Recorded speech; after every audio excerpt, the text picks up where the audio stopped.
सीमा और मोहित दोनों जॉब वाले थे। काफी समय बाद सीमा का ऑफिस ऑफलाइन स्टार्ट हुआ था, इसलिए वो सुबह 9 बजे ही निकल जाती थी और शाम को 7 बजे घर लौटती थी। पर मोहित का ऑफिस ऑनलाइन ही था। वर्क फ्रॉम होम की वजह से मोहित ऐसा नहीं था कि लेट उठे, वो भी सीमा के साथ जल्दी उठकर उसकी काफी हेल्प करवा देता था। कुल मिलाकर उनकी लाइफ छोटी छोटी खुशियों से भरी हुई थी। माय स्वीट स्वीट वाइफ, बेटी तैयार है। अरे आज तो मुझे उठने में बहुत देर हो गई, 7 बज गए। मोहित, तुम मेरा कितना ख्याल रखते हो। मैं बहुत लकी हूँ कि मुझे तुम जैसा हस्बैंड मिला जो मुझे इतना प्यार करता है, मेरा इतना ख्याल रखता है। अरे लकी तो मैं हूँ जो तुम मुझे मिली। तुम भी तो कितनी मेहनत करती हो और तुम भी मेरा बहुत ख्याल रखती हो। चाय तो तुमने बहुत टेस्टी बनाई है। अच्छा, मैं जल्दी से किचन में जाकर तुम्हारा और अपना नाश्ता बनाकर पैक कर लेती हूँ। और हाँ, ऐसा मत करना कि ऑफिस मीटिंग में लग जाओ और खाना टाइम पर ना खाओ।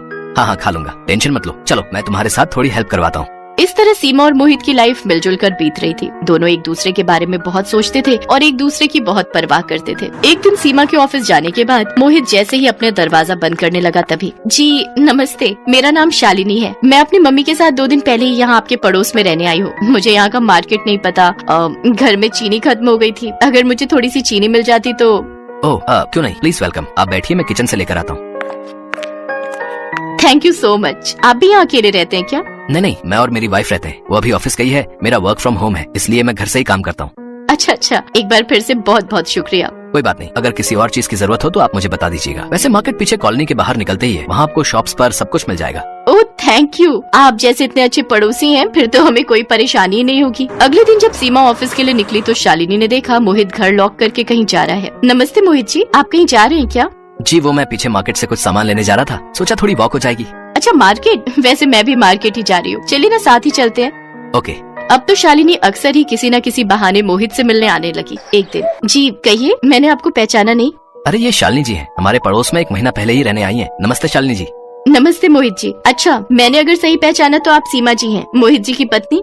जी बिल्कुल सही पहचाना। आइए ना, प्लीज अंदर आइए। आपके पति बहुत ही अच्छे हैं, हमेशा मेरी मदद करते हैं। मैं तो सचमुच सोच रही थी कि नई जगह जाऊंगी तो बड़ी परेशानी होगी, पर मोहित जी ने तो मेरा बहुत साथ दिया। वैसे आज आपकी छुट्टी है क्या? हाँ नहीं, छुट्टी तो नहीं है, पर मैंने आज छुट्टी ली हुई है। वो क्या है ना, आज हमारी शादी की सालगिरह है, तो मोहित और मैं एक साथ समय बिताना चाहते थे। अच्छा, शादी की सालगिरह बहुत मुबारक हो। एक काम कीजिए, आज आप और मोहित जी मेरे घर आइए, मैं आपके लिए अच्छा सा डिनर रेडी करूंगी। मम्मी भी आपसे मिलकर बहुत खुश होंगी। पर अरे आप भी तो हमारे लिए इतना कुछ करते हैं। चलिए पक्का हुआ, आज रात का खाना आप मेरे घर खाएंगे। अच्छा चलती हूँ, रात के लिए आपके खाने की तैयारी भी करनी है। शालिनी घर चली जाती है, पर सीमा गुस्से में थी। ऐसे थोड़ी होता है, हम दोनों घूमने जाने वाले थे और मुझे सही नहीं लग रहा, तुम इस शालिनी से दूर रहना। क्या बात है, चेहरे पर जलन साफ दिखाई दे रही है।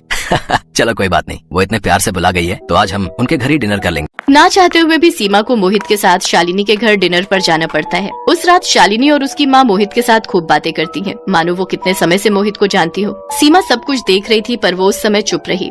आंटी जी, आपके हाथ की मेथी आलू खाकर तो मजा ही आ गया, बहुत बढ़िया डिनर था। तो रोज आ जाया करो बेटा, तुम्हारा अपना ही घर है। मैं एक काम करती हूँ, कल मैं कढ़ी चावल बनाने वाली हूँ, मैं शालिनी के हाथ तुम्हारे लिए भेज दूंगी। और फिर कुछ देर बाद मोहित और सीमा घर आ जाते हैं। अगले दिन सीमा ऑफिस चली जाती है, पीछे से शालिनी कढ़ी चावल देने के लिए आ जाती है। उस समय मोहित नहाकर ही बाहर निकला था, उसने वो ऐसे ही दरवाजा खोल देता है। कौन है? आ रहा हूँ। पता नहीं कौन है, लगातार घंटी बजाता जा रहा है। ओह शालिनी जी, आप सॉरी, मैंने सोचा प्रेस वाला कपड़े लेने आया। मैंने उसे फोन किया था कि प्रेस के कपड़े ले जाएगा। वो मम्मी ने कढ़ी चावल बनाए थे तो वो बोली कि गरम गरम आपको दे आऊं। आप किचन में रख दीजिए, मैं बस 2 मिनट में आता हूँ। क्या मोहित जी, आप बिल्कुल लड़कियों की तरह शर्मा रहे हैं। आप थोड़ा सा खाकर बताइए तो कैसे बने। अरे खाइए ना प्लीज। शालिनी जबरदस्ती मोहित के मुंह में कढ़ी चावल खिला देती है। मोहित शालिनी को बहुत रोकने की कोशिश करता है, पर शालिनी थी कि जिद पर अड़ी हुई थी। जबरदस्ती मोहित को कढ़ी चावल खाने पड़ते हैं। शाम को 7 बजे सीमा घर पहुँचती है, तभी मोहित की आँख खुलती है। उसका सिर दर्द से चकरा रहा था, पर तब तक बहुत देर हो चुकी थी। घर का दरवाजा शालिनी खोलती है। शालिनी को सामने देखकर सीमा हक्की बक्की रह जाती है। शालिनी चुपचाप वहाँ से चली जाती है, पर उसके जाने के बाद सीमा और मोहित की जिंदगी में तूफान आ जाता है। सीमा, मेरी बात का विश्वास करो, ऐसा कुछ नहीं हुआ हम दोनों के बीच में। सीमा, मैं तुम्हें कैसे समझाऊं, ये सब शालिनी की चाल है, उसने मुझे फंसाया है। वो मेरे लिए कढ़ी चावल लेकर आई थी, मैंने उसे बहुत रोका, पर वो मेरी बात मान ही नहीं रही थी। उसके बाद मुझे नहीं पता कि क्या हुआ, मैं बिस्तर में था और शालिनी मेरे बराबर में, मुझे कुछ भी याद नहीं है। सीमा प्लीज मेरी बात का विश्वास करो।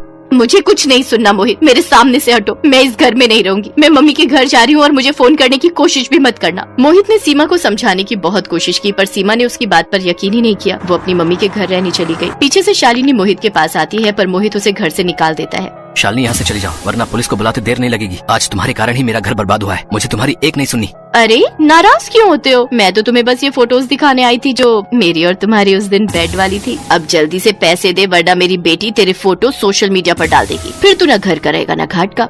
इसका मतलब तुम दोनों ने मिलकर मुझे फंसाया। मोहित के पास कोई और चारा नहीं था। वो कुछ पैसे शालिनी के हाथ पर रखता है। अब तो शालिनी ने उसे ब्लैकमेल करना भी शुरू कर दिया था। सीमा मोहित का फोन नहीं उठाती थी। मोहित ने सीमा से कई बार मिलने की कोशिश की, पर सीमा ने उससे मिलने से मना कर दिया। मोहित बहुत परेशान रहने लगा था। शालिनी और उसकी माँ मिलकर उसे ब्लैकमेल कर रही थी। फिर एक दिन सीमा के सामने शालिनी की सच्चाई आ जाती है। वो उसे बाजार में एक आदमी से बात करते सुन लेती है, जिसमें शालिनी उस आदमी को उस नशे की दवाई के पैसे दे रही थी, जो दवाई उसने कढ़ी चावल में मिलाई थी। सीमा मोहित को फोन मिलाती है और सब कुछ प्लान करके वो पुलिस को लेकर शालिनी के घर पहुंचती है। शालिनी और उसकी माँ घर छोड़कर भागने वाली थी, तभी वो पुलिस की पकड़ में आ जाती है। हमें छोड़ दीजिए इंस्पेक्टर साहब। शालिनी, अब तुम अपना गुनाह नहीं छुपा सकती। पुलिस ने उस आदमी को पकड़ लिया है जिसने तुम्हें नशीली दवा बेची थी।